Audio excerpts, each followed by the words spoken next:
children to learn. Okay, so as I said, I don't want to speak about inclusive education, but then yes, I would like to tell you this difference between inclusion and inclusive academic instruction.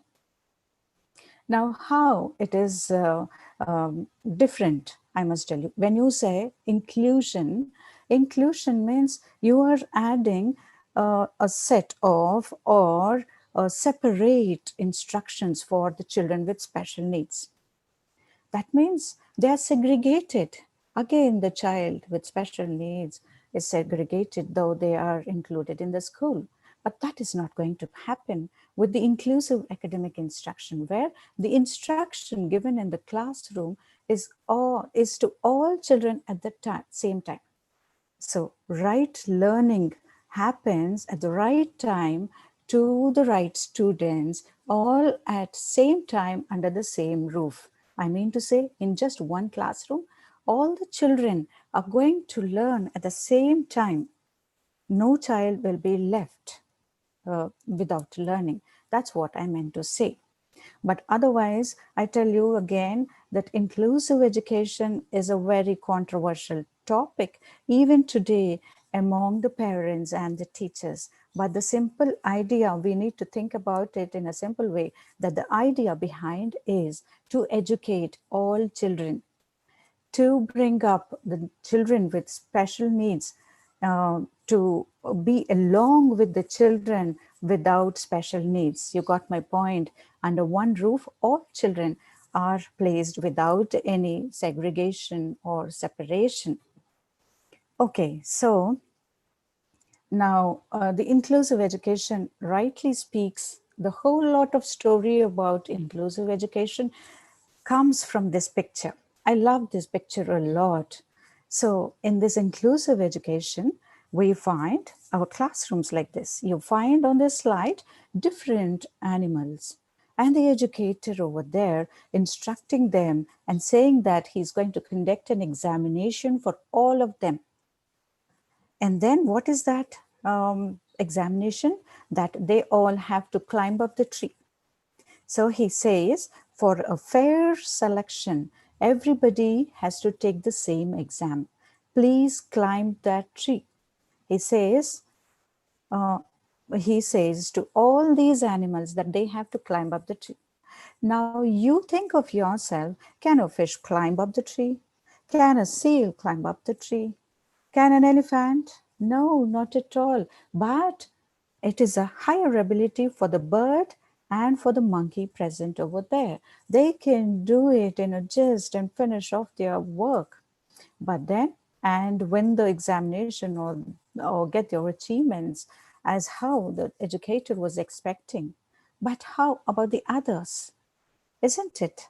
So we must understand that, the class of this kind is made of not homogeneous. Homogeneous means of same level, of same age, of same IQ, of same learning. But then this is a heterogeneous group. Heterogeneous group means all different sort of children together placed.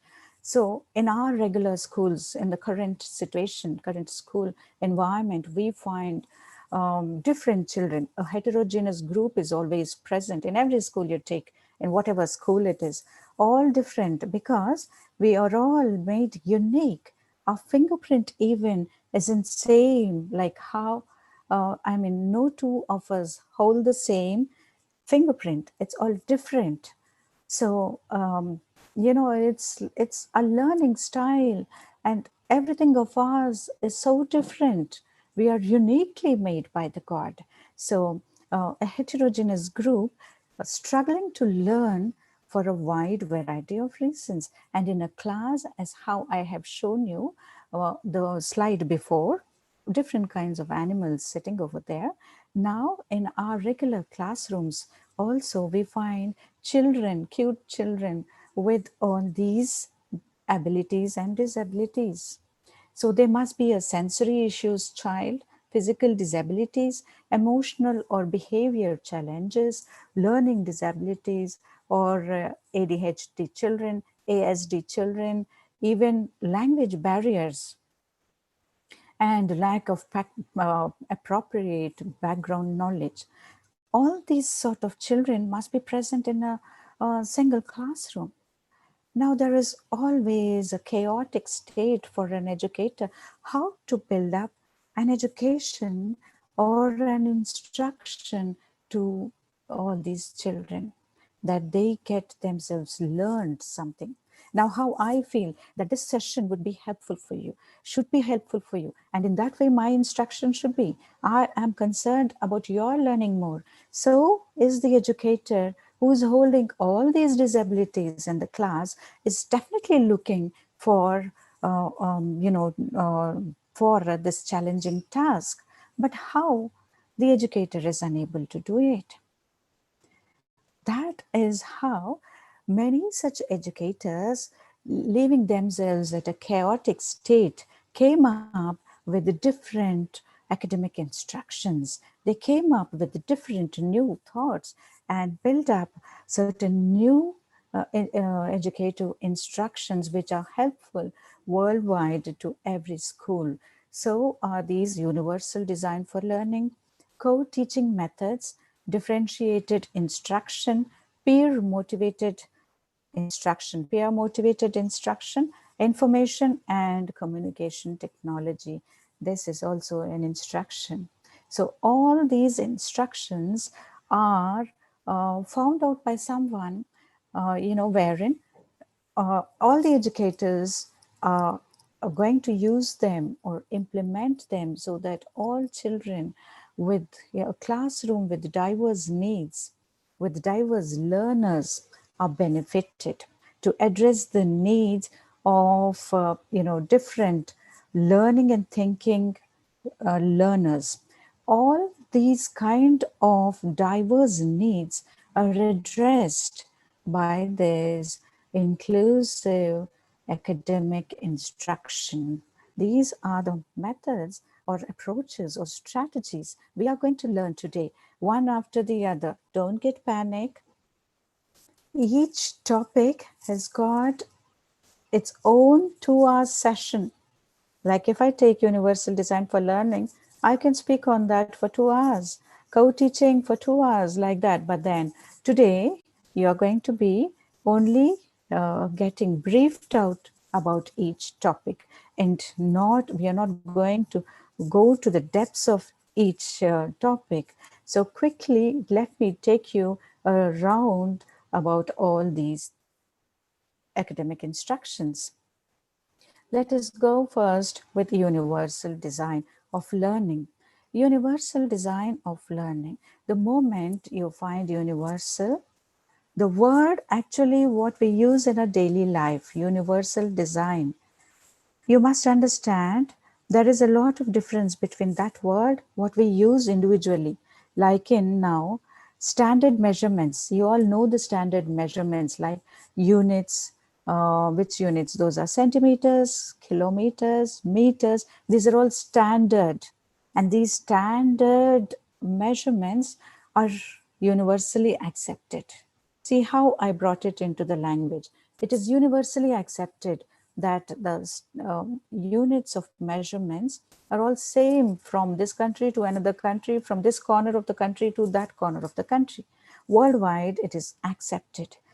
And also the language, English language, is also universally accepted. Now, that word universally speaks that it is only one way which has been made for all sort of people. Everyone can use it. Only one way, all can use it. You're getting my point? Only one way, all can use it. But over here, as universal design of learning is something else, the opposite approach of it. Here it says that universal design, this means that there is a design which has got a wide variety of ways to teach the variance among learners. To teach different learners, we have a wide variety of ways. That means UDL, this is otherwise called UDL. The UDL has got a wide variety of ways teach the children. At the moment you step in the classroom, you get to see your content. Now, what I should do, how I should do, how to go to teach all these children, then think about the universal design of learning. How to do it? Let us understand this. Before we get to understand, let us initially understand the origin of it, how it has come and why it has come. So origin of UDL actually comes from, Ronald Lawrence Mace. He's the person who has actually brought this concept, who coined this name, universal design, in 1980s at North Carolina State University.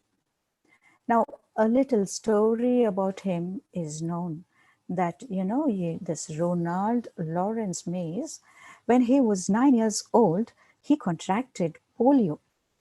And with that, he was hospitalized for a year. 1 year he was hospitalized. And later, when he is discharged from the hospital, he was just limited for the rest of his life to the wheelchair. He's just limited to the wheelchair for the rest of life.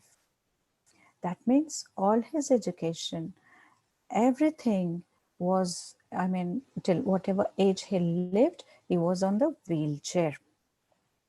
Now, he has seen all the inaccessibility in all the constructions, in all the schools wherever he attended or wherever he went. He was only seeing those barriers which made him inaccessible to any of those unlike others. He was always supported by someone to go to even washrooms, to climb up the stairs in the university. He used to be given a support. He was always, you know, depending on someone for support. Where we need to also know that he came up to the university studies where he's an architect. In his studies of architect, he came up with this concept and language of UTL.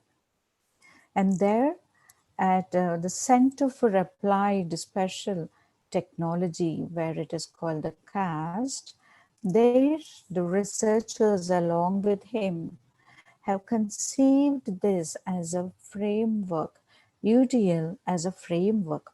And it took advancements, transition happened slowly, that from universal design, how it took, let me tell. When he was facing problem in climbing up the stairs of the university, and he was depending on someone to push him or to carry him and put him to the classrooms, there he was actually bothered about it every time to take someone's help. And then he came up with this particular idea to bring up a universal design. Earlier, all the building constructions were constructed only with the stairs, isn't it? And later, this thought came up, the advancement came up that you can have lifts or escalators or ramps to the buildings. Now, to have an extra fitting of this lift or escalator costs you so much. इसके लिए बहुत खर्चा करना पड़ेगा, है ना? अगर building बना लिया, फिर उसके बाद you are thinking of constructing a lift, it will be very expensive. So Ronald L. Mays had come up with this thought that while they are in construction mode, that time only he must pick up the a universal design. How? That means there should be a ramp for, it is a ramp for even the pregnant woman or the senior citizens or the handicapped also. See, so many people can use it. Or the injured young child, leg injured young child, even can, or a hospitalized middle-aged person, everyone can use. That is the reason it is called an universal design. So he has come up with this thought. So there was an advancement in architectural design. That's why it is called universal design. And then later, slowly it got to the digitized text. That means in education, he has also brought some change. How he has brought technology has come up in education, where digitized text has come. That means it is digitally available in education. One can read out, or the a reader which is there can be heard either visually or audio. We can hear, or we can read it, or it is digitized. You understand that technology in the textbooks, if you find. So education has transitioned with the universal design. That means there is a change over there also. With that, they did not stop. They still continued with the discoveries from brain research. Now, discoveries from brain research means that, they also find out that the learning networks.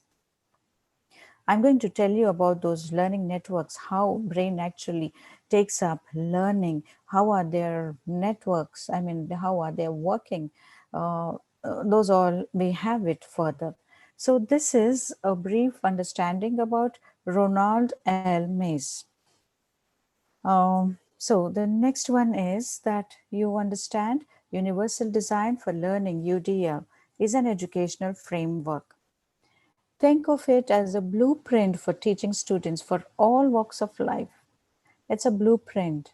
And this is a teaching where all type of learners we have. Yesterday also, our speaker said that there are different learners. We all know we ourselves are different learners when compared with other children also. That we learn, some will learn auditory. By listening we learn, by seeing we learn, by saying we learn, or by touch we learn. So we are all different learners. And teaching that addresses all the students. Our main goal is to reach all students' needs, to address the needs of the diverse learners. So our teaching finally should be a meaningful one, and it should make some sense. That is our main goal. So, what are the examples of it? Curb cuts. These are the curb cuts where you find them very often on the roads. Have you seen those? They're not broken, or they're not, someone deliberately done, but they are given a curb like that, so that any senior citizen or any people with their injured leg who cannot lift up their leg, but rather they can pull their leg, they can use this curb cut. Also, the wheelchair people, also the heavy trolleys can be pushed along. So those are the universal designs. Ramps, escalators, lifts. They're all universal design. It is just not made only for the disabled people. It's not only for the special needs people, but it is meant for all. That is called universal design. And you see another one, closed caption television. That means now for movies also, you get a closed caption. Even in the songs, for some songs in YouTube, you get the closed captioned captions, like whatever they are speaking, it is written over there, so that some will get to learn. Now, many people will show interest in learning English. Now, English is a universal language, so you need to build up your English. How do you do it? You have to keep listening to the English classes. You have to keep reading English classes, and some will be benefited, those who are really earnestly looking to improve their language. At the same time, some who cannot hear can read the captions and understand. So there are so many people who are benefited with the closed captions, so that they can be benefited overcoming their barriers. And this universal design is basically to make the barrier-free environment all over. So now let's get into the brain networks, which I was telling you over there in the previous slide. What are these brain networks? Now, if you see the brain, our brain has got different storage areas. If you see now colored areas, those are particularly doing their own job. Now, first one is doing the recognition part, the second one strategic, and the third one is effective. Now, recognition, you all by word, meaning you know it, that recognition, I mean, pehchanna, what, it is what, you are learning what. That means your senses, whatever you're hearing, seeing, or speaking, whatever you are picking up with your senses, you are learning it, taking the information to the brain. So that is the recognition network, and it has got a large area in your brain covered. See, the major role, the information gathered plays an important role. What you recognize, or what you recognize, you categorize them, that this must be this and this cannot be this. That way you can categorize them. Okay, and so that is the recognition task, where major part of the brain is covering with this network. The second one is the strategic network, and this network speaks about how of learning in what way, how you are going to learn. That means either by performing certain activities where whatever you have learned by recognition, and now over here you are doing it practically, like either by writing or by solving a math problem, or performing a task, like it could be a role play, or it could be a teamwork, or it could be a written or drawn part, however you express it. So it is all about how these are the ways. Okay, so that strategic network is for how. Effective network, effectiveness is nothing but the emotions, the feelings related dimensions. Okay, so now why of learning, child gets demotivated and loses the interest and feels not to be a part of that activity very soon. So you must create certain activities where they are always motivated and always encouraged to be the part and to complete the task in a fun way they should accomplish. The learning should be done in a fun way. So you should plan in such a way, thinking about this effective network. They shouldn't lose that particular interest. You got my point? So the brain networks are recognition, strategic, and effective network. When we are actually working with universal design, we need to always keep in mind all these three things. When you are using uh, our strategy, any strategy, you always keep in mind that children of this kind should be um, varying from their recognition, strategic and effective networks, and you have to keep them all on the same track and same line so that learning is achieved. Okay, so they're based on those networks. The universal design for learning has come up with three principles. What are those? Provide, first principle is provide multiple means of representation. Multiple means of representation, as how I told you, recognition network. I told you it is again the what of learning. How do you recognize? How do you recognize with all your senses? So multiple means of representation you should give. You should give a learning. If you take a subject, if you are thinking of a content, if you take a subject, one lesson, and what all sources you can provide for the child to categorize. It could be reading, it could be seeing a video, it could be listening. Through what ways, child can use these multiple means of representation, you should keep in mind. And that's the first principle. And the second one says the multiple means of action and expression, which is again the strategic network. And the strategic network speaks about how of learning. So we have already discussed the multiple means of action and expression. They are whatever they have learned, they have to show it either in the written form or in a drawing patterns or in a role play or act in such a way that they are expressing themselves what they have learned. So that is the strategic network, I mean brain network, which leads towards this principle. And the third one is multiple means of engagement. Multiple means of engagement. We are keeping the child. This is an effective network, which I've spoken earlier, that it is all the time you're motivating the child not to lose your interest on the topic, but continue their interest. And for that, it is our duty to give activities in such a way that they are all motivated and have fun in learning. So these are the three principles of UDL, which are briefly explained to you.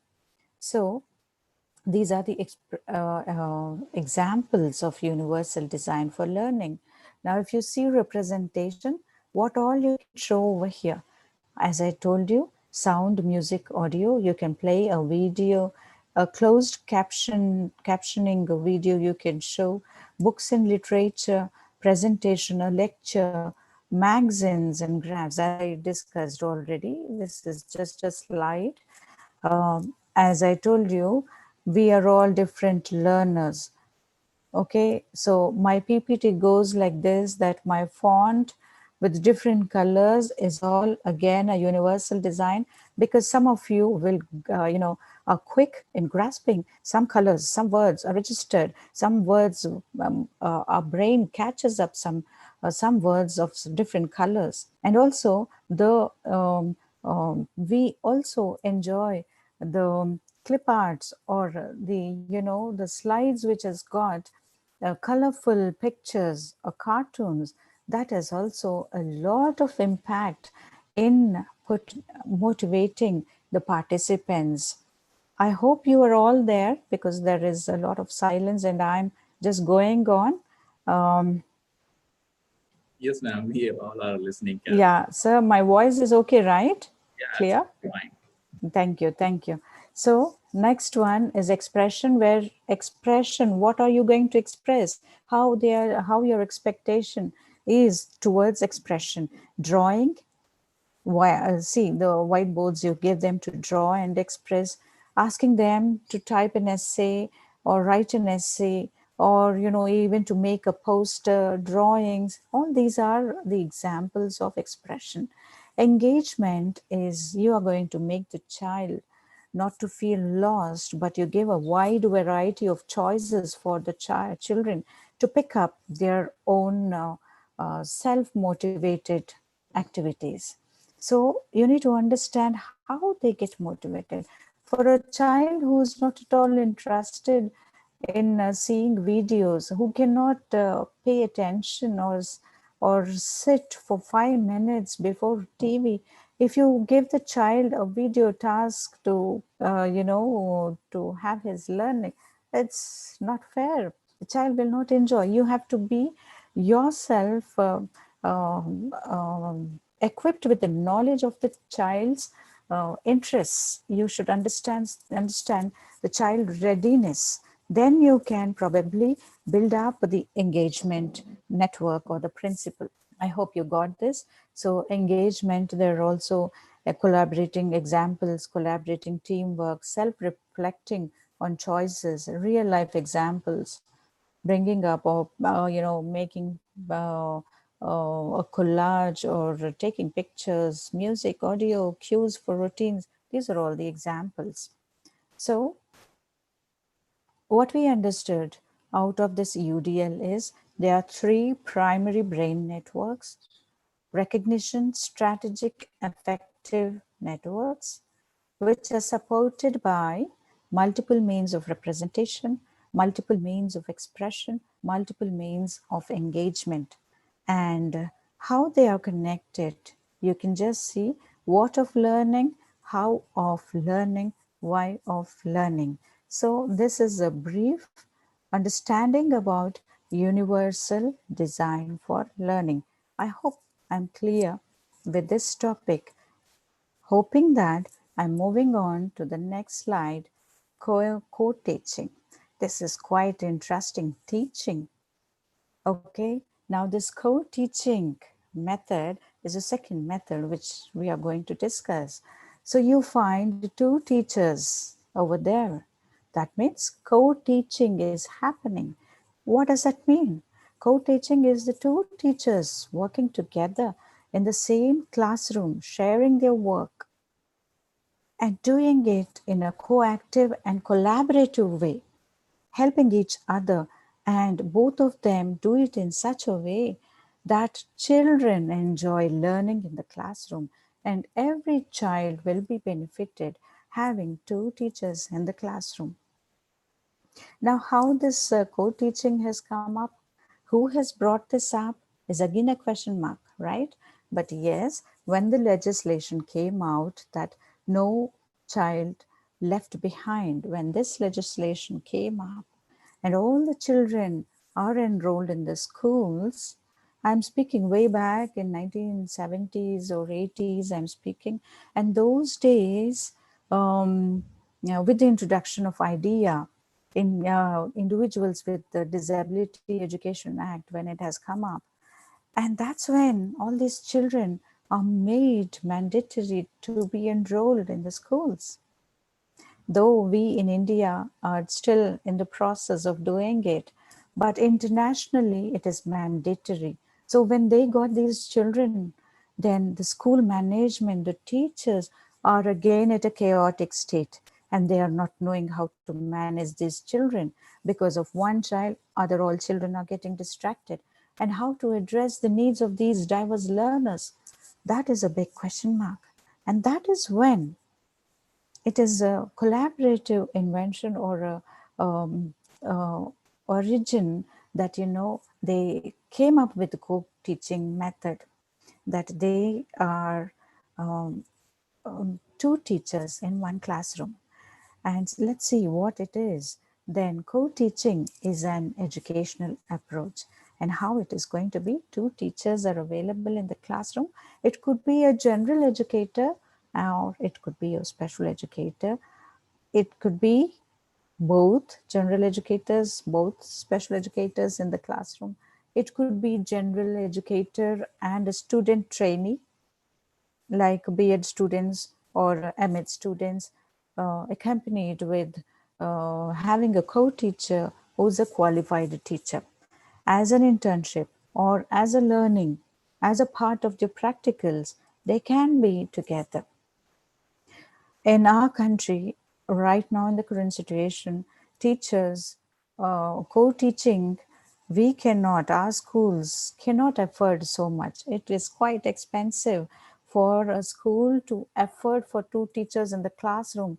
Think of it, classes from 6th to 10th, classes from 1 to 10 classes, and every class has got a lot of sections, and every section is holding two teachers, and management has to bear a lot of expenses. So we don't usually look in for co-teaching. I must tell you, my experience when teachers come up to me saying that I have a child in my class who is diagnosed with ASD, autism spectrum disorder, and I am not able to manage this child along with other 30 students.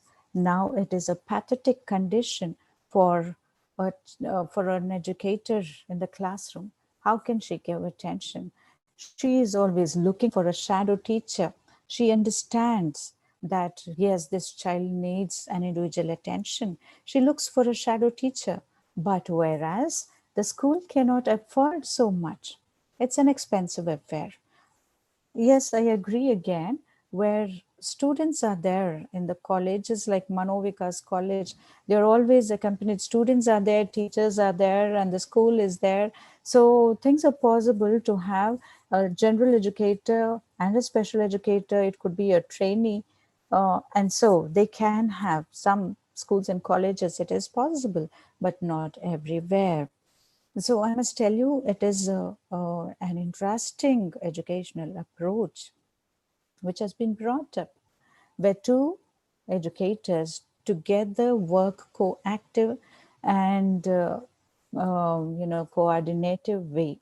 They have to correlate and the contents and the curriculum and go hand in hand. See, it is a collaborative work. One teacher has a difference with, with the other teacher. It is tough to face each other in the classroom when they have differences among themselves. Being educators, how can they eradicate or erase the or try to remove the differences among the students? How can they do it? It is impossible. So there should be a good rapport between these two teachers. They should gel and understand each other. They should share their roles in teaching. Then probably this goes a successful academic instruction in an inclusive setup. But yes, so it's an instructional arrangement. It's an arrangement where the educators, deliver a substantive instruction to the blended group. That means they give the core instruction, they give a specific instruction, the instruction where, these pairing professionals, these two professionals come up with an instruction where they deliver the core instruction. Core instruction, I mean to say, the main subject, if they are to deliver, one teacher will, both of them together, deliver it in such a way that they cover even the specialized instruction also. So both the instructions goes together. Okay, yeah, it is again not segregated, but they go together. Instruction for all it is. So it is must to see that the co-teachers should have co-planning and have co-instruction and also have co-assessments. So it is three C's. When you find these three co-teaching, you should always remember three C's, that the co-teachers should have, all these three C's: co-plan, co-instruct, and co-assess. Then it becomes an a perfect and wonderful technique in inclusive academic instruction. Now, this has got different types of um, different types. Let us see how are they and what are they. Now, the approaches of co-teaching, these are the methods or different types of co-teaching, and they are: one teach, one assist, station teaching, parallel teaching, alternative teaching, team teaching. So by name itself, they are very simple to understand. Again, I'm telling you, participants, don't get panic. These are all very simple to understand.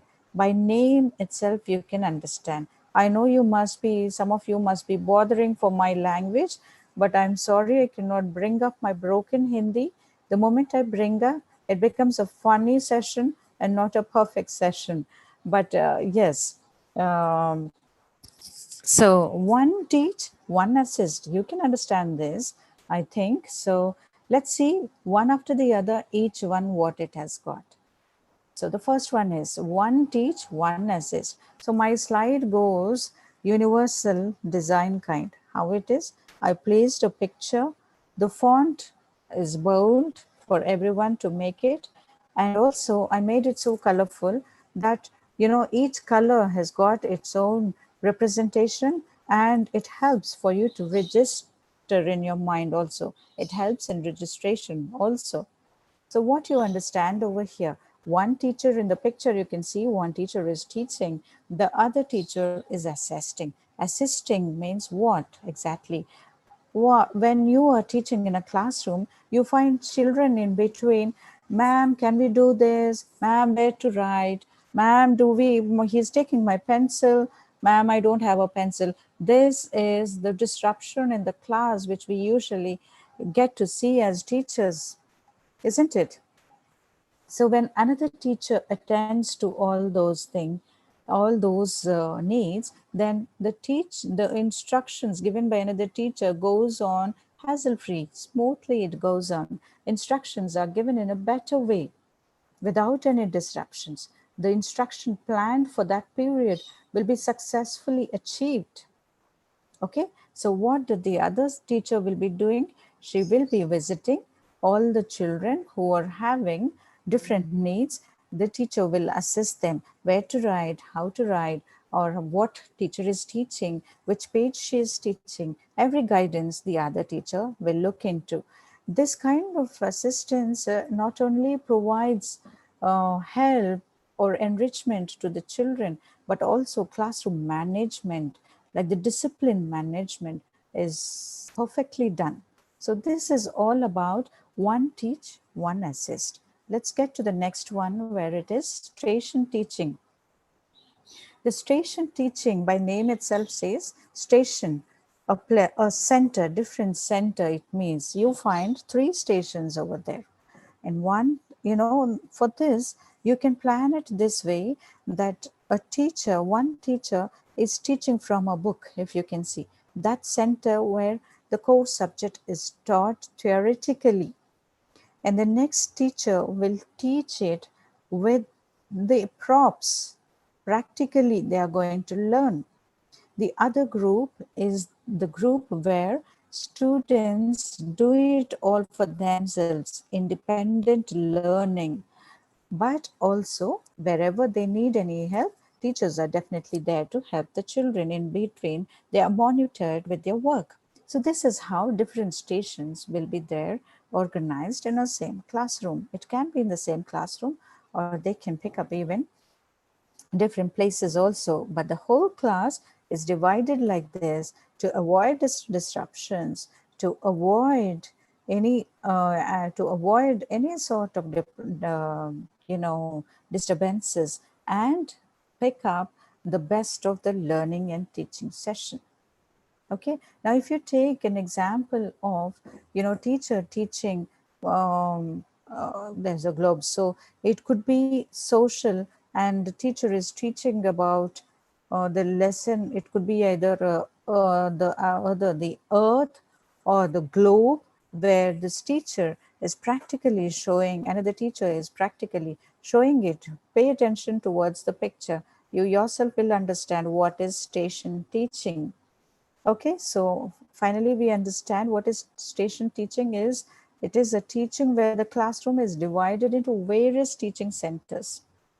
Okay, the teacher and the student are at particular stations.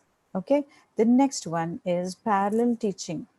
So this parallel teaching at the same time, teachings are going on. So two teachers divide the classroom into two groups, and together they plan out their session, or their one period of time that they have to teach the groups the same topic. If teacher is teaching about photosynthesis, the other teacher is also supposed to teach about the photosynthesis. They have divided this classroom just to avoid certain because now the schools are all fully filled up with the population of the classroom is fully packed, and to control by a single teacher, it is impossible. And the school infrastructure also should allow them to have better sources also. So by dividing like this and go with the parallel teaching actually benefits the children. Okay, so this is the parallel teaching where teachers plan jointly and teaches the same information. The next one is alternate teaching. Alternate teaching, see here, you find a group which in which students are perfectly learning the core subject, the main subject they are learning, whereas the other group is quite relaxed. Okay, they take alternative sessions. One time they are free, and one time they are brought to the subject class. So they share, two teachers share that, you know, teaching time, so that they have their own time. So it says one teacher manages most of the class, while the other teacher works with a small group inside or outside of the classroom. Okay, it can be inside or outside. They can have any other learning or just relax and get back to the main subject learning. In this way, you know, you can help the children mentally prepare for the subject because they are relaxed. The other group, which is not under the subject training, can relax for some time, and their mind is all set to take up the subject. And then when they get to the subject, their mind is all prepared to take up the subject. That is how this alternative teaching uh, benefiting the students as well as the teachers. The next one is team teaching. Team teaching is also something where both the teachers are involved in teaching the same subject. It's a collaborative work. They have to share their roles in such a way that one teacher teaches and the other teacher displays. So visually, they will be able to see what exactly it is. So both the teachers are responsible for planning and sharing the instruction of all the students. The lessons are taught. Okay, and so uh, here also we understand that the lessons are taught by both teachers who actively engage in conversation, not lecture, to encourage. If it is a lecture kind all the time, students get distracted.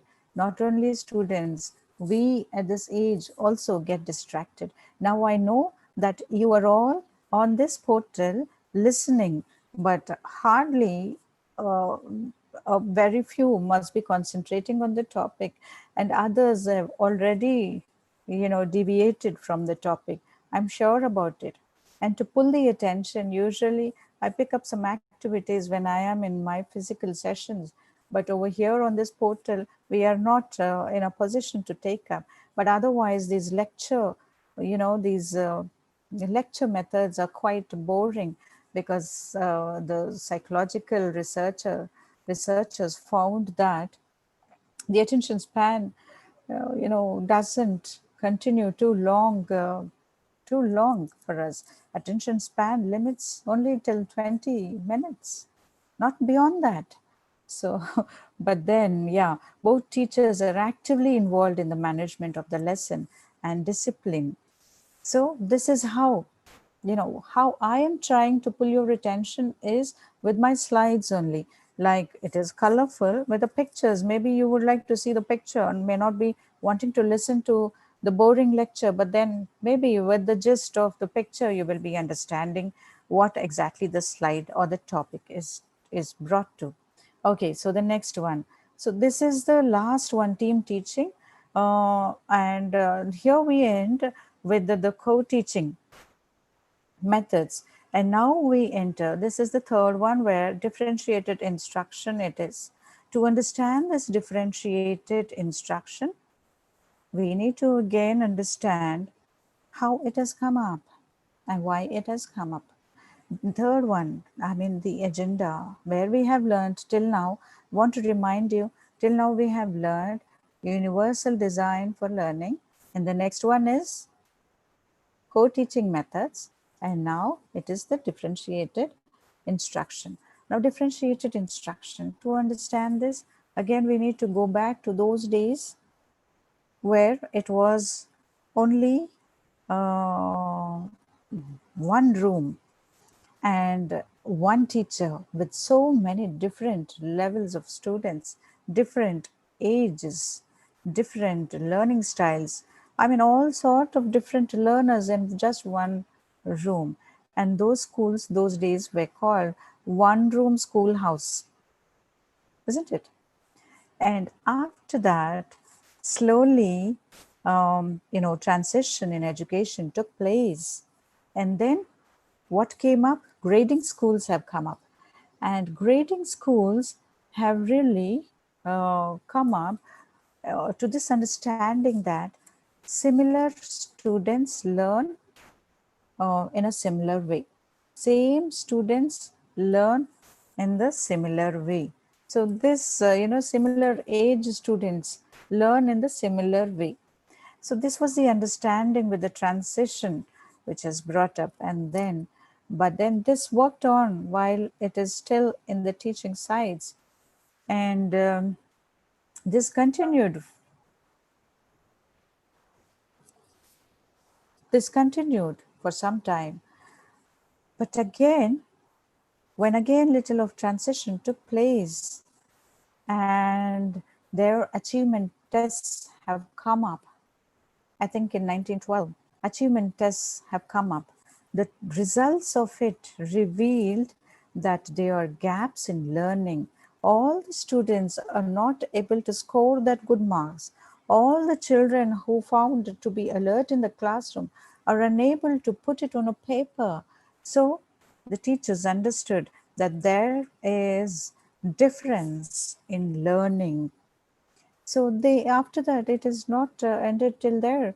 Later idea has come up, individuals with Disabilities Education Act, and that with the legislation that no child left behind has come up. And again, the teachers are all at a chaotic state, as I tell you. All these inclusive academic instructions has come up only with that legislation, that all children are to be enrolled in the school. Having all sort of children in the school, it is now a concern for all the teachers as to how to teach or how to go with all these students. But yes, I must appreciate those educators that really they did not give up their jobs, their profession, they did not give up. They did not show their pathetic condition and get depressed, but they worked on it, and they came up with all these new thoughts of differentiated instruction or UDL or co-teaching methods, all sort of methods that we at these days are able to implement these happily, and in an easy way we are able to implement. Had it been not, we at this stage also would have been at the same chaotic state where we don't know what to do with all these children, having them in the classroom and sitting idle. I don't know what to do. I don't know how to do. And if you are questioned by your principal or your HM, and then you are ready to quit the job, no, it's not like that. Now we got all those inclusive academic instructions which are being successfully implemented in different schools. And then we are now at that ease time that we can implement and accomplish our goals. So, what I was telling you is that with the current legislation, No Child Left Behind, the researchers again, educationalists, the professionals, among them was Carol Ann Tomlinson, who has come up with this differentiated instruction. She has coined this term to address the diverse needs of the instructions, diverse needs of all the students through instructions.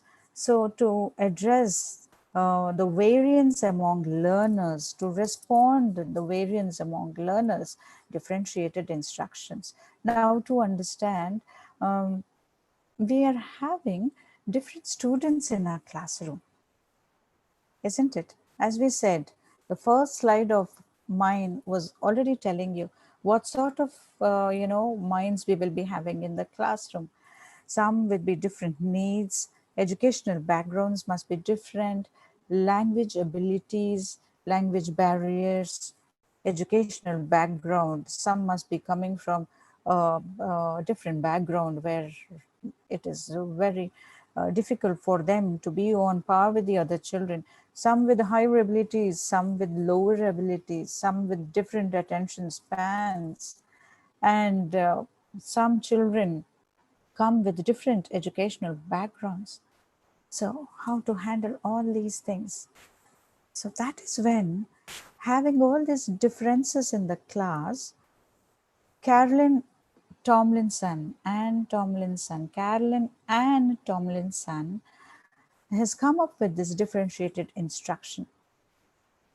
Okay, so this instruction actually helped many educators to think, because it is all about um, bringing up different ways for students to learn. So you are going to understand each child, and you're going to tailor your instructions accordingly.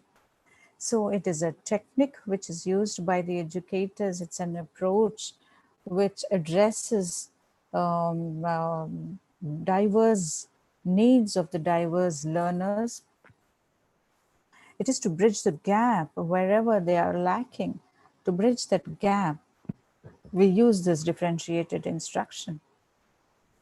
And to bring progress for different groups, and also to see that these children, all the children are given equity and respect. They are all equally treated, all are given equal opportunity, and everyone are respected in the classroom.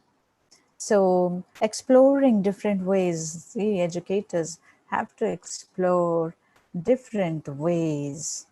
Okay, so um, actually, in my 12 years of experience, I found many such best teachers in my life who really, having no knowledge about special education, still worked to bring some changes in such children who are all ADHD, or who are having sensory issues, or who are just the slow learners. I've met so many good teachers, I should say, that I really appreciate.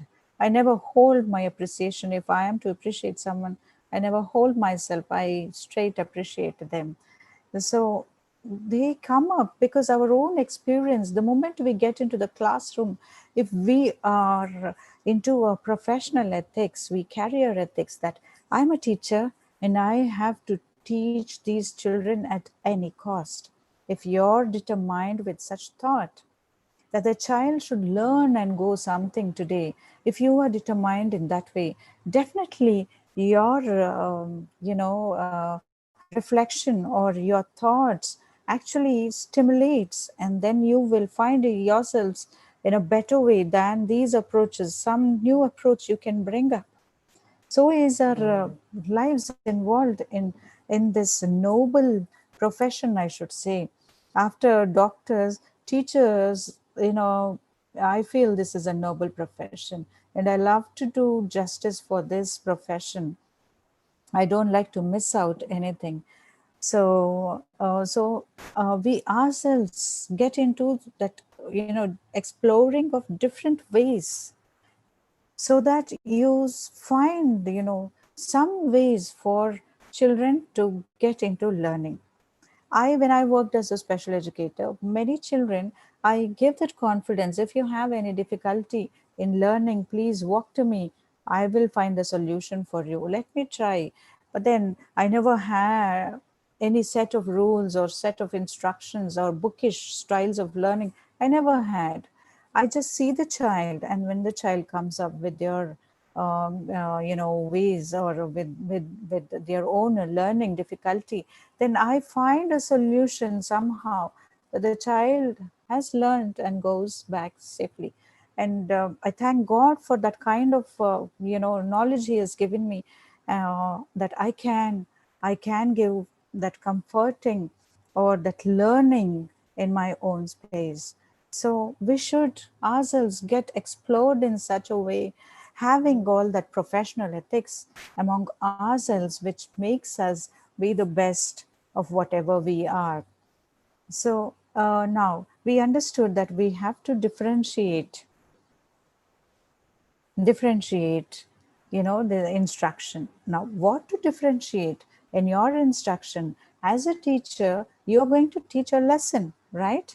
The content, one lesson from your curriculum, from one subject,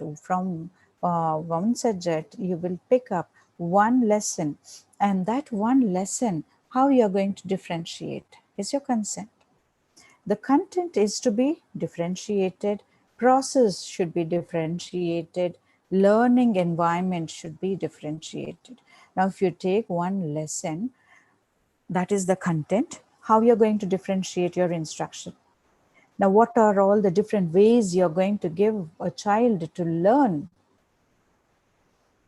Okay, now what is the process you are going to, take up that helps the children or make sense or master the content? You have to see that the process of teaching, process of delivering your instruction, the product after you finish your teaching, the product, I mean, you can see whether the child has understood or whether the child is in an ability to perform it and show, or to write and show, or to even show it in a different way. The product is in that way. It could be an exam also. And the learning environment, you must create an environment in such a way that child actually works and feels good. That kind of environment a teacher uh, is always forced, I should say, to give such an environment for learning. So all these, I should say, all these four elements you are to differentiate. They are not just going to be the content cannot be read from the textbook. None of the children will enjoy that. None of the students. Even if I come up, I take a book and then start reading it. Even if I read the slide over here, will you enjoy it? Not at all. You will immediately say, oh, Gladys is the one who reads out the slides. You will say that. Yes, but it shouldn't be like that. Not we. Even the children leave away us at this age. But children will definitely not enjoy reading and only to listen. So you need to find out different ways to bring up the content. That every child should learn that content. And for that, what you are supposed to do, that you need to plan, you need to explore. See, these academic instructions are all just to stimulate your thoughts. You can use them, no doubt, in your daily life, in your profession, but ultimately, based on the needs in your classroom, based on the children's need in your classroom, you have to pick up your own ideas, your own strategies you need to pick up. That's like a good teacher. Okay, so that is how you need to differentiate your process, your project, your learning environment. Learning environment also, sometimes it could be a classroom all the time, but sometimes it could be a different place. You can take them to the playground, you can take them to another place in the school where you feel that they can learn much more. A garden in the school, or a play area in the school, or the playground, wherever you can make them learn. So the environment also matters. So these are the different elements for you to differentiate in their learning. Now you understood that you can differentiate, but before that you have to understand the child's mind. Actually, not only mind, that means, what I mean to say is, you need to understand children's readiness.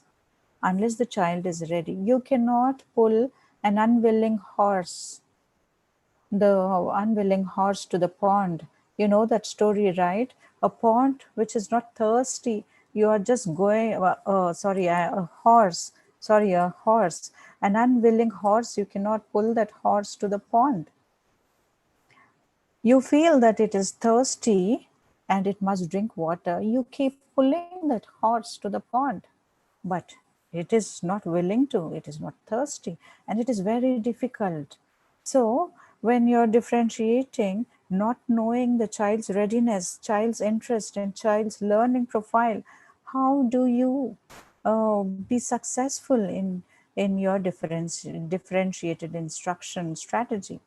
You will not put up a good show. or you will not be satisfied with your differentiation. Your instructions, which are planned to be in a different way, will go all in vain. So you must understand child's readiness, what skills they have already learned, what concepts they have already learned, and what they are having in their mind, and what they can be taught further. You should understand that, and you should understand your interest, whether their interest is in centers or whether their interest is in which kind of learning, or which kind. You have to see your interest basically uh, based on the concept what you are, based on the content what you are teaching them. Also, you need to understand the learning profile of the child, what way their strengths and weaknesses, their preferences. You must be aware of all these before you differentiate your instruction. So having awareness of all these things are very important as an educator. So all you understood in differentiated instruction is that teachers can differentiate content, process, and product. The moment you have to really think, in the moment you step as a teacher, you step into a classroom, you must think what sort of students you are having. And you should see, the next thing you should see, what is the content which I'm going to talk about or teach to the students. That thought, actually you should not limit over there. You should think how to differentiate, how to make every student learn what you are taught. That is more important. That is how this differentiated instruction helps you in. So the content differentiation, then process, product can be differentiated according to the student's readiness, interest, and learning profile. Ultimately, to what? To increase the growth, motivation, and efficiency. You are going to increase and make all the children achieve their learning in a better way. So that is all about your differentiated instruction. Now, next one of us is pure motivated instruction. Are you all there listening to me? I hope none of you are sleeping in the session. Let me rewind or revise and check or repeat them, that it is the first one we have learned is UDL. Second one, what did we learn? Second one is co-teaching methods. And the third one we have learned is differentiated instruction. And now we are in the fourth one, where this fourth one is also another academic instruction. This is also a pretty good instruction. This is what? Peer motivated instruction. What do you mean by peer motivated instruction? Peer is where it's a small group of same people, and looking closely or examining closely uh, of something or some person. That is what actually, the dictionary meaning speaks about. A peer group we call. That means it is that peer where a group is having all of of students or people of the same level or same abilities, or you can call a small group of people holding something same. Okay, so that is called a peer group. Now we do use the peer influence a lot at these days, current scenarios. A lot of influence in children because of their peers. Okay, why do we say that? Because we say that in your classroom, one child comes up with saying that, my father is a very rich man, and he holds 10 cars, and he has got so much. He keeps traveling abroad every now and then. And the child whose parents are socially, economically little low, that child gets influenced what way that child also feels that, yes, my father was also supposed to be like that. Now I cannot tell about my father's low social economic status, but yes, I can pick up a lie and then start saying something like this, that, even my father has. So that is how that peer influence makes. So that, actually, our instruction also matters in something in a similar way. Now, how this peer motivated instruction has come up, like in, I told you how UDL has come up, how co-teaching methods have come up, also have differentiated instruction. Now, I must tell how this has come up. See, I should take again way back 90, we take you all to 1970s and 80s. During those days, in the big universities, colleges, students often show reluctance and they reject going to the lecturers to clarify their doubts, to ask the teachers or educators or the lecturers to teach them one more time. They are just not reaching the educators.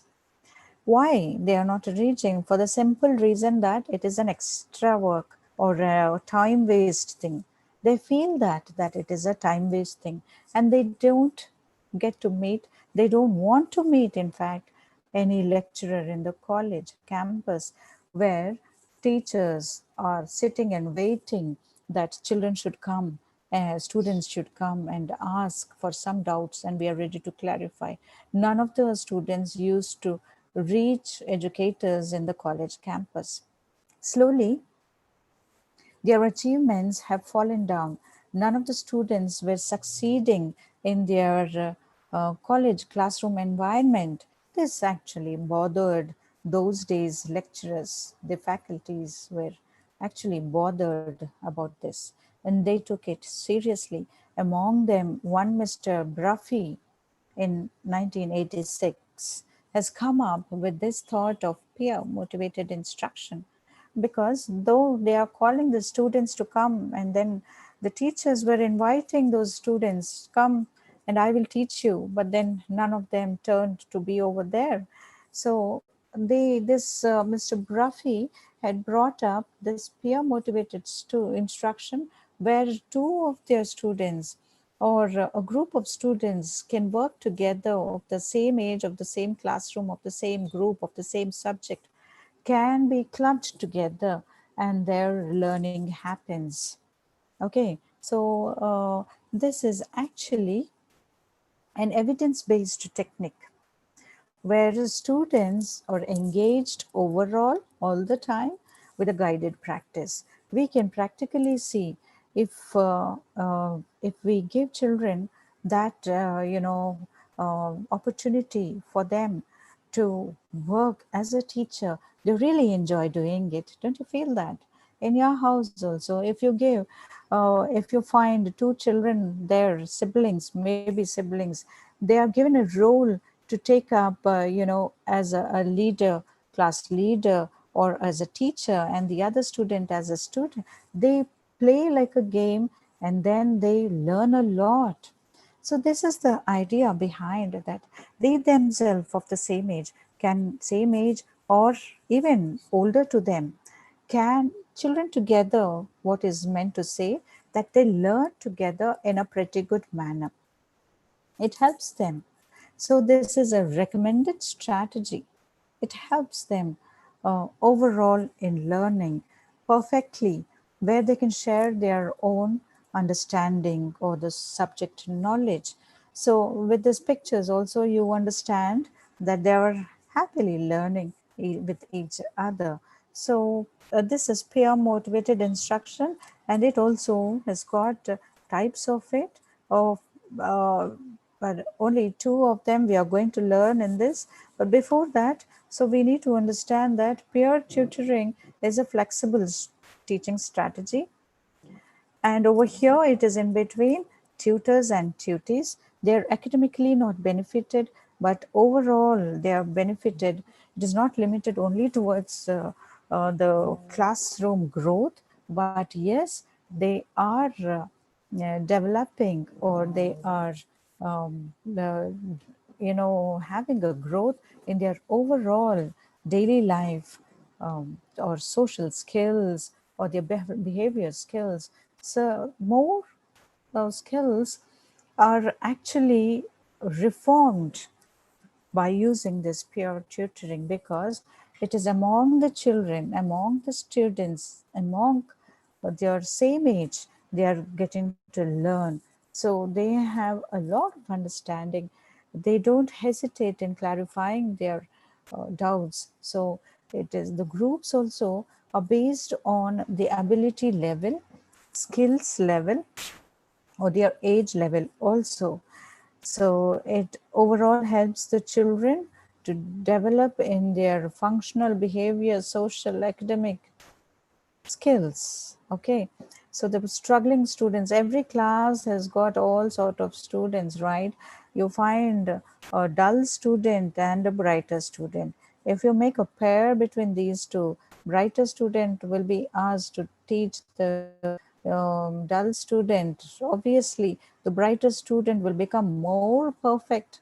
Being a tutor will become more thorough in the subject as well, because the classmate is teaching the tutor, the low graded student also picks up that, of my age, this student can do. And when he is able to do, why not me? And this is that influence which brings among them. And they quickly pick up with their learning styles, with their learning abilities, and they show a positive result. So this is quite a recommended strategy. We definitely are with all these strategies, no doubt, but we are not familiar with the terms used like this, isn't it? We have met so many times, either our teachers or near our neighbors or homes. We find ourselves paired with some other student, or a child, where we get to learn from each other. We have in our practical life, but only thing is, what is missing over here is that peer tutoring word. That is something new for us, but otherwise we are familiar with this kind of strategy. So this is all about the peer tutoring. And in this peer tutoring, we have two types: class-wide peer tutoring, and then this model, the whole class is divided into two pairs, or either it can be two pair. I mean, what I mean to say is, it can have the whole class divided into pairs. It can be two in a pair. There are two children, so it can be two all in all the class, or it can be a group of children where not more than five are there. It can limit to five, not beyond that. The group should have all sort of children involved. So they must be having able and disabled, all sort of children, disruptive and sensitive, or a very attentive child, all sort of children. For this, teachers should have a brighter knowledge about the whole class. Then only they can make the groups. So the procedures, the routines, or the rules, the pros and cons, the rules of this peer tutoring is to be explained for all the students in the class, that they are going to be tutors and tutees, and alternatively they will be taking their roles, that today one tutor will be the next day tutee, or something like that. They have to exchange, they have to alternate their roles to make it successful. There is no dominant role over here. Everyone will get the same share of their roles. So and if the group is not compatible, if the group is not achieving properly, the achievement levels are not satisfying the educator, then educator can always change the group weekly or bi-weekly. Okay, even for 2 weeks after also, they can change the group, they can change. If a group is having a very aggressive children, they are fighting with each other, they doesn't like and they doesn't gel with each other, obviously teacher must change that group and give a better comfortable and compatible group for children to work in learning. And this is how this actually helps children in exchanging their knowledge, subject knowledge, or their everything is exchanged, and children will be benefited learning from each other. And the next one is Pulse, where peer assisted learning strategy. This is all about the students where they are paired with the same ability children. They are paired.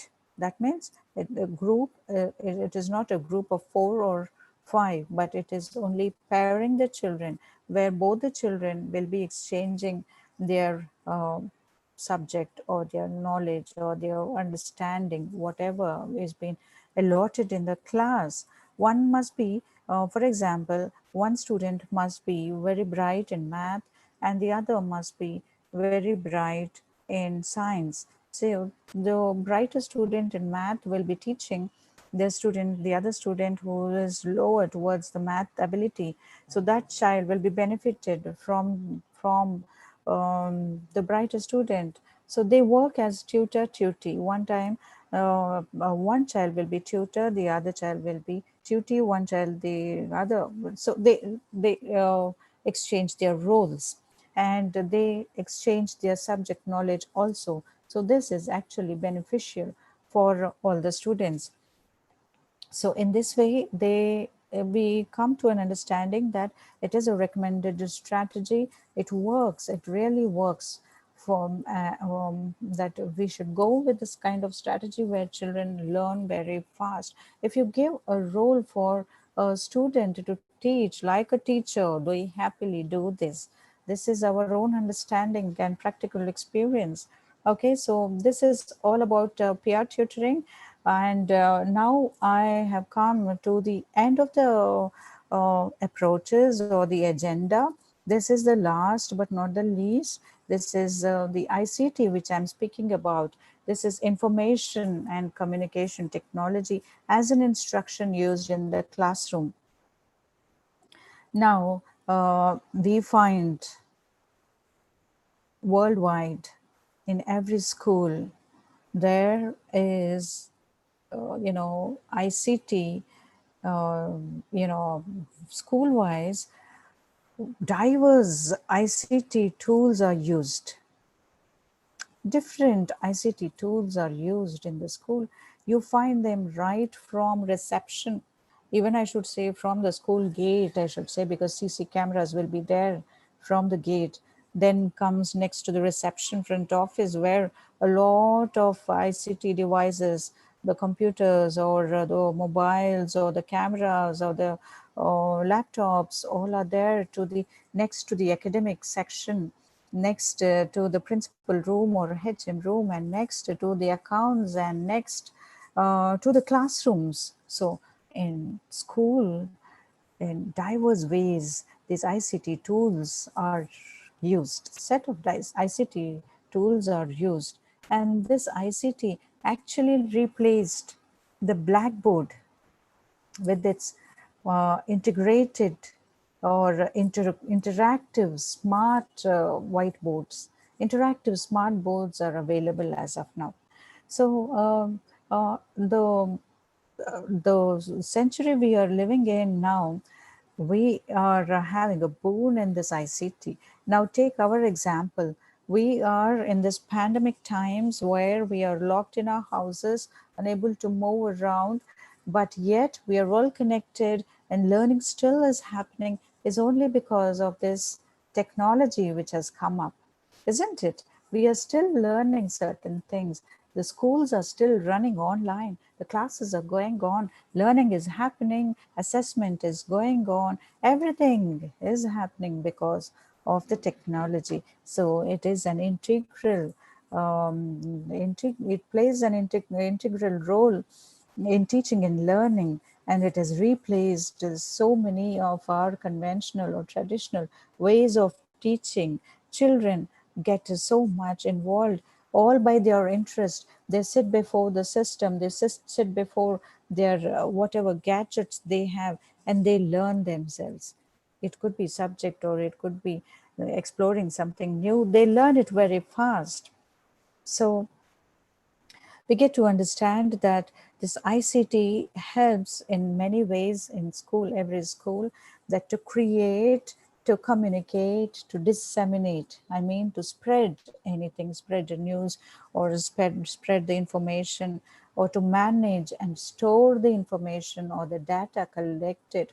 So, for all these things, ICT plays an important role, without which it is really very difficult to pile up the number of papers or to pile up the number of books. It's really very difficult for us to hold certain information from years long.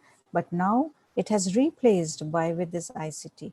So understanding this, how it is useful in inclusive education. I have to tell you that in every class right now, almost in every school, minimum things are available like the projector, the computer, and the internet required. So the teacher immediately after delivering a lesson, then a teacher would straight show them the same lesson, a video based. The video is played before them, and in that way, children are getting to understand in more ways. We need to also understand that, when you are giving wide varieties of ways, which is our main important basic thought or basic idea behind this inclusive academic instruction, picking up all this UDL, differentiated instruction, co-teaching or peer motivated methods, or this ICT, or all these things. We need to keep in mind that in a way, we are bringing up that learning in such a way that children are benefited.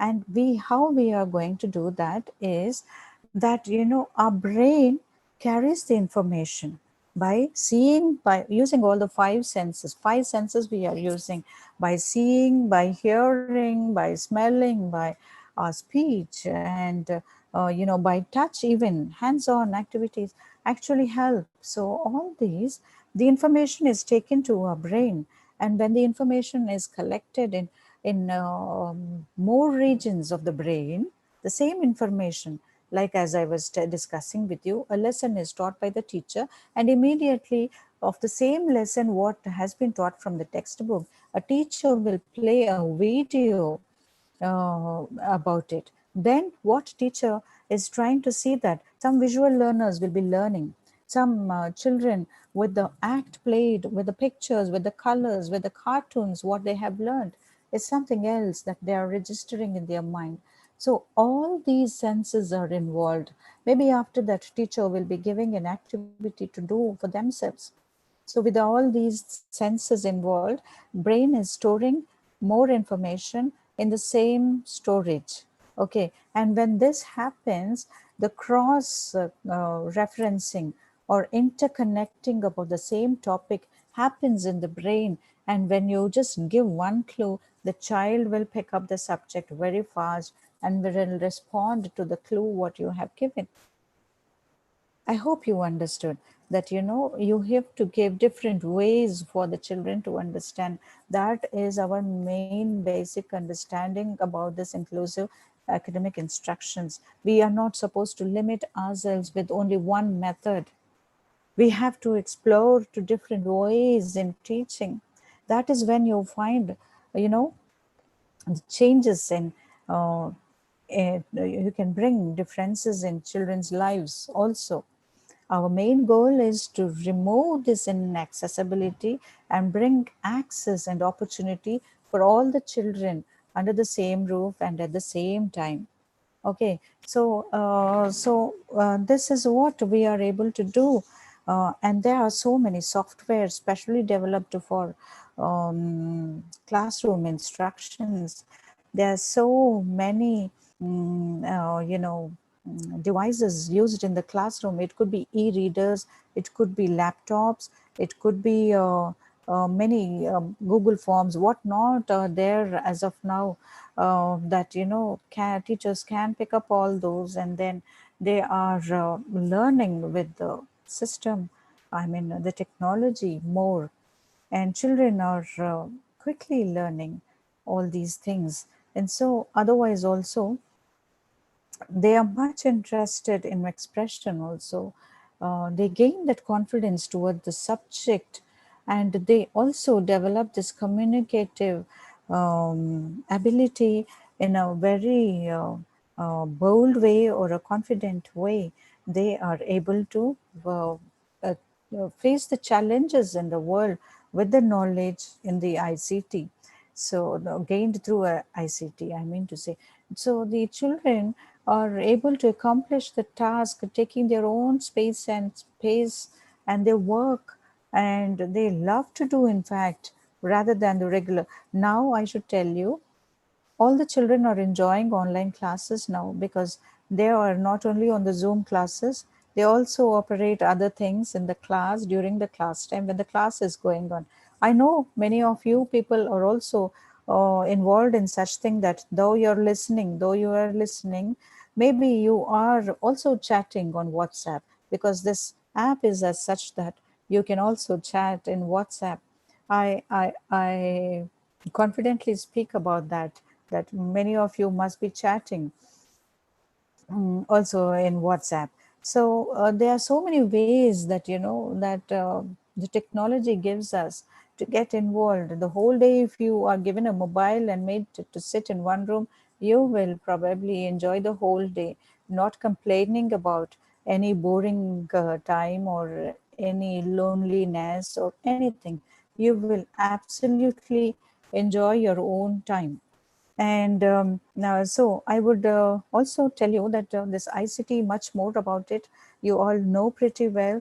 There are different softwares available like CAI or computer assisted instructions, or as many other softwares developed for different abilities and disabilities in the current scenarios.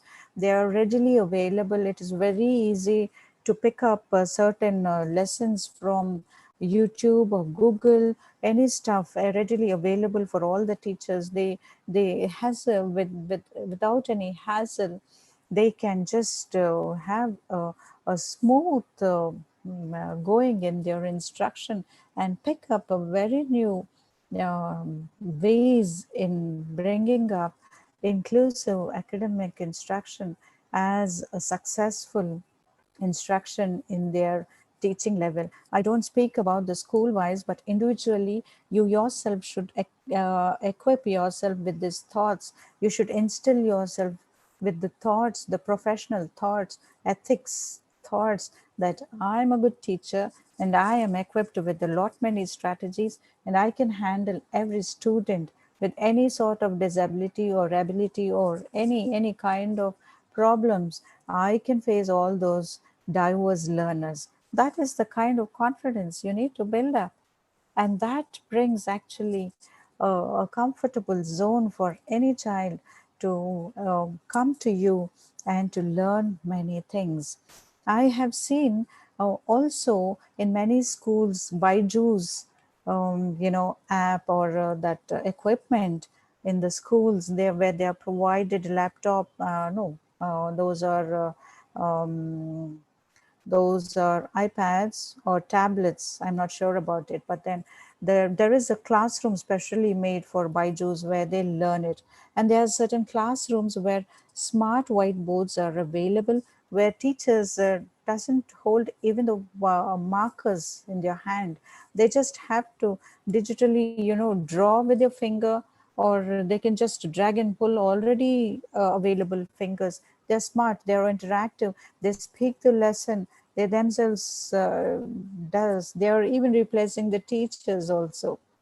But I must appreciate every educator along with me over here today, that it's an excellent job for us, and we should give ourselves full, in picking up the children's future and nurturing them and giving them the best learning they ever had with lot of patience and tolerance. This is the first thing which is required in our lives. We get away from all the disruptions in the class, and we feel that it is pathetic, and we ourselves feel pity, and we end up with depression and oppressions. But not to do that, have get yourself motivated, build your own confidence. And always I tell one more thing, that the special educators are really special educators, because usually they are taken little low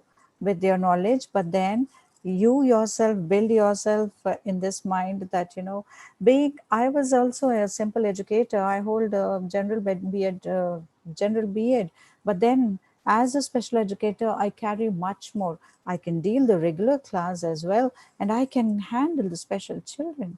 That's a proud feeling which everyone should carry, and this is that which I look forward from you all. Never give up yourself, or never think of yourself so low, but you think in a better way that yes, I can do and I am capable. I have learned this and I will be able to do. Give me that challenge, I will prove and show. This kind of confidence you need to bring in your lives. Definitely you can pick up all these challenges in your classroom environment, and you are the one who's going to suggest the general educators where they get blocked themselves. They really need a lot of stimulation. Many teachers walk to me and ask how to handle these children, how to handle this boy, especially who doesn't sit for a longer time in the class. So we are the one who are to suggest them how to work. So we need to equip ourselves with not these bookish or already built up already brought up concepts, but then we need to have our own strategies. When we can have, we need not have a great intellectual ability for this, but then we need to actually practically think about the situation. Then I'm sure you can help yourself and you can help others too in this profession. And so that is what I would like to say and finish. Now, at this slide also, there is a lot of understanding. Some may find it, the children all alone, but some may find something written on it. So that is our perception. The way we perceive, the way we receive, the same way we receive it. Okay, so I think I have utilized my time, and then I'm done with my explanation, speaking about inclusive academic instruction. I spoke on all the strategies or the approaches involved in all these. So I hope you all understood. And let's get into any question and answers if required. Yes, sir. Yeah, sure, ma'am. Thank you so much, ma'am. And now, as you said, this is the time to ask for some question and answer. So I would like to request all the participants that if you have any question related to the topic, you can put up in your chat box, and surely we'll try to get back to that answer. Okay, so meanwhile, the participants will write up their questions. There is one question that I want to ask you, ma'am. Yes, sir. Uh, Ma'am, just one uh, briefing on differentiate between collaborative and team teaching and parallel teaching. How we can differentiate them? See, parallel teaching goes parallel. I mean, they are two ways. You want differences between parallel teaching, collaborative teaching, and Team teaching. team teaching. So team parallel teaching is something away from both the other things, where parallel means both in the same line they are. Like, one teacher is teaching. If I take if I take UDL, one teacher is teaching. The other side, the other teacher is also teaching the same UDL. At the same time they are teaching, they have planned that we are going to teach only the contents or if I speak about a simple topic, I think it will be better if I take the plant lesson for small children. If I take the plant lesson, um, I am to teach the parts of the plant. Okay, so parallelly my co-teacher will also be teaching the same thing simultaneously it is done. So both of us will only teach the plant lesson, and in that we end up only teaching parts of the plant. Further we will not move on, only the parts. So different groups are made, and then the teaching goes together. Whereas the team teaching is all are together, they are not made to two different groups, but they are all together. And team teaching goes that maybe about the plant only, if I take, teacher is showing on the board, whereas the other teacher will be holding a plant and then showing it. You got my point? So that is something like that. And collaboratively is being together. That is also again another teaching where together they work on the same thing. Collaboratively they plan being together. It's again the team thing. Collaborative and cooperative team teaching comes together. Like they themselves first plan out, organize, and then think about what is to be taught. As I told you, now one teacher on the board, she just draws the plant and she will be explaining. The other teacher will practically hold a plant and show. So this comes as a team or a collaborative teaching. Did I make it clear? Yeah, yeah, absolutely, ma'am. Thank you. So anything else, Mr. Gaurav? Uh, yeah, I'm going through some chat. If there is any question, Yeah, station teaching, someone is asking about. yeah. Station teaching is something, um, it is very clear in the picture actually. I showed where station means it's a center. Station means you take different station. It could be like a railway station also. Different three places you are giving for the children. You are making three groups. I mean to say three centers you are going to make. And each center, again, if I speak about the plant example, one teacher is teaching the plant from the book in one station, and the next station the children are taught with the plant physically. Directly the natural plant is brought, and then that plant is shown to the students in another group. Whereas in another group, another station, another center, children are learning themselves. They are given a textbook as well as a plant. They understand themselves. These children are higher, ability children.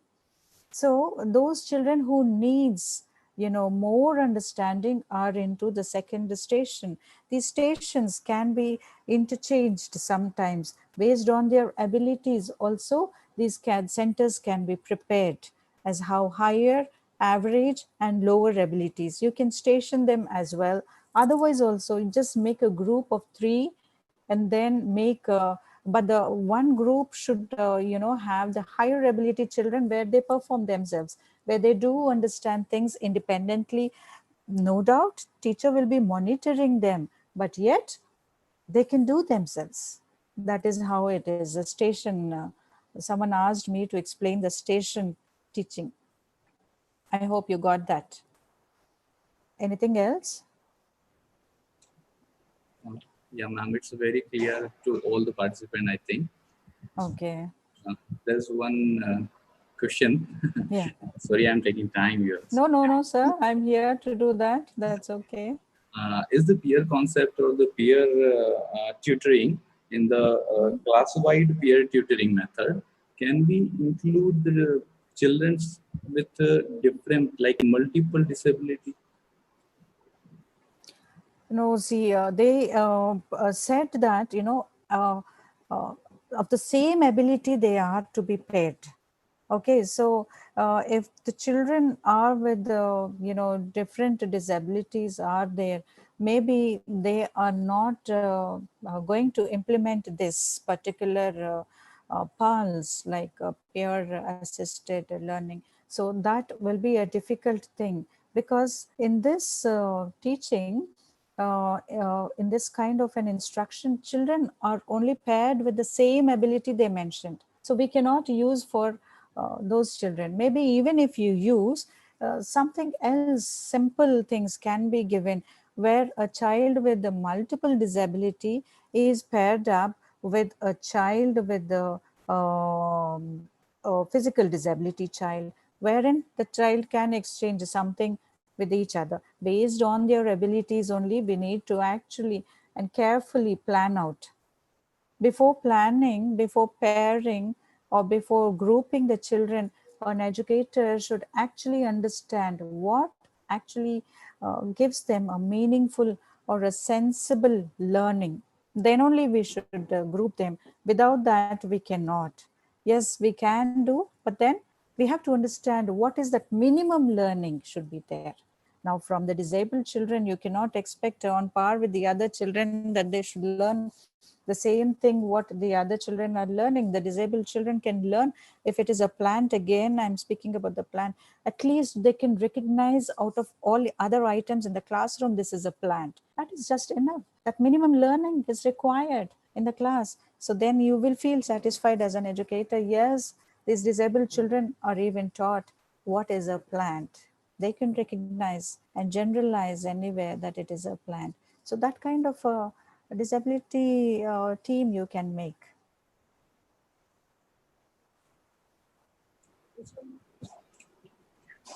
Okay, ma'am. In the question and answer box, I can see one question that, ma'am, is it possible the government provided two teachers in a class? Oh, I think you have already told Yeah. that it is too much. Yeah, no matter, I will say it again. Sure. How good it will be for us all if we have two teachers in the classroom. Definitely, we will build up a certain, rapport between each other, and then it is a fantastic job. I would like to have another teacher along with me, wherein once when I take up something, the other teacher will be assisting in thing, and our work, gets over very fast. But I must tell you, even to have that kind of a show, like, even for the private schools where they can spend a lot of money, those schools also fail to afford two teachers in a classroom, because it is expensive. Now, only for me, if they can pay 25,000, having two teachers in the classroom goes 50,000. It's quite expensive. And I don't think all of them can do that. Leave about government. Government pays good, but then, but yes, again, those teachers itself in the classroom, uh, it is a lot of strength in the classroom, but I don't think they will provide a certain relaxations. In government, highly impossible, I feel, where exactly it is required. But then many other things are all, at least in should say, in the schools, there are so many things which are actually to be brought in, and they fail to bring up. I wonder when this is going to happen, but hopefully, crossing my fingers, even I'm looking for those co-teachers in the government schools, but it is impossible, I feel. Yeah, ma'am, absolutely fine. Uh, there is one candidate that has been asked that, in peer assistant learning, can a disabled and non-disabled children be paired? Yeah, they can be paired if there is, understanding. Usually, out of my experience, I'll tell you. Um, Out of my experience, I'm telling you that I had to handle, as a special educator, a girl who is visually impaired, and she needs all around a student all the time. Okay, that is very simple. If the child is visually impaired, you're leading the child only towards the, visual. But other things are all sharp. We know that their other senses are very sharp. But if you take up other disabilities, as I said just now, that, other disability, it could be intellectual, or it could be a learning disability, other disability. If you take, I have done this also, an ADHD child was so restless in the classroom that he wasn't allowing any of the teacher to complete their instruction. So it was me who suggested that the bench should be moved towards the wall, and a student who doesn't move at all the time. The student always, sometimes, in every class you find a student who likes to sit all alone, doesn't move at all for a longer time. No breaks, no washroom, nothing. They would like to just simply sit and listen to the teacher. That kind of a student is paired up with ADHD child who is restless in the class all the time. And, the pair has been made like the child is locked inside the bench. The only one side, it is locked towards the wall, and the other side it is locked towards the other end. One more child who's all the time sitting tightly and stubborn for sitting is made as a pair, where this ADHD child is blocked for his movements as well. Some of the learning is also taken care by the teacher's suggestion based on the class, the subject which is being taught. So yes, we can do that. Whereas I was telling you about a blind girl who was 2 years, not 2 years, sorry, second class. The girl was assisted all the time by, as I told you, tutor and tutee. They happily take up that role. I assign another girl to take care. Today it's your duty to take care of this girl in helping her tasks, or in helping reading out the lesson so that she will be able to write, or in helping her in some other activity. The other girl actually is so happy to take up that responsibility on her, and then they will do it very happily. So that pair actually works quite useful also.